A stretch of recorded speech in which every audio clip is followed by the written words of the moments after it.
sont les lettres de Sénèque à Lucilius, qui sont des vraies lettres, contrairement à ce qu'on a dit. On a dit que c'était un genre littéraire.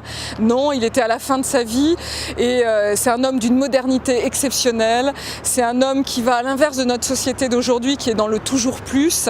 Et quand on est à la fin de sa vie, on dit certainement des choses essentielles. Et il dit notamment qu'il faut savoir entrer dans le plaisir de la relation, dans le plaisir du voyage, dans le plaisir du livre, mais y aller à fond, vraiment prendre le temps, ne pas être par monts et par vaux, être un touche-à-tout, etc. Et il a une très jolie phrase qui est sur la mesure de la richesse. La mesure de la richesse, c'est quoi, dit-il? C'est d'abord, bien sûr, le nécessaire, et puis ensuite, c'est ce dont on se rassasie. Et je trouve que ça dit un rapport à la vie, ça dit un rapport au temps qui nous manque aujourd'hui. C'est la base de la psychologie, je dirais, c'est certainement Sénèque.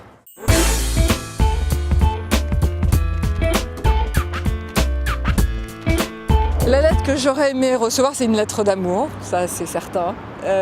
Et lettre d'amour avec le respect, vous savez, quand c'est fini, quand il y a eu trahison éventuellement et qu'on est quand même capable de se dire qu'on s'aime.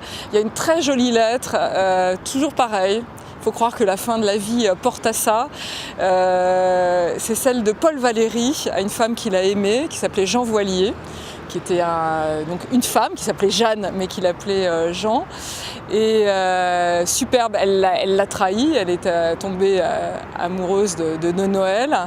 Et quelques jours, là encore, peu de temps avant sa mort, il lui a écrit une très très belle lettre d'amour où à la fois il lui pardonne et il lui dit qu'il l'aime encore, tout simplement.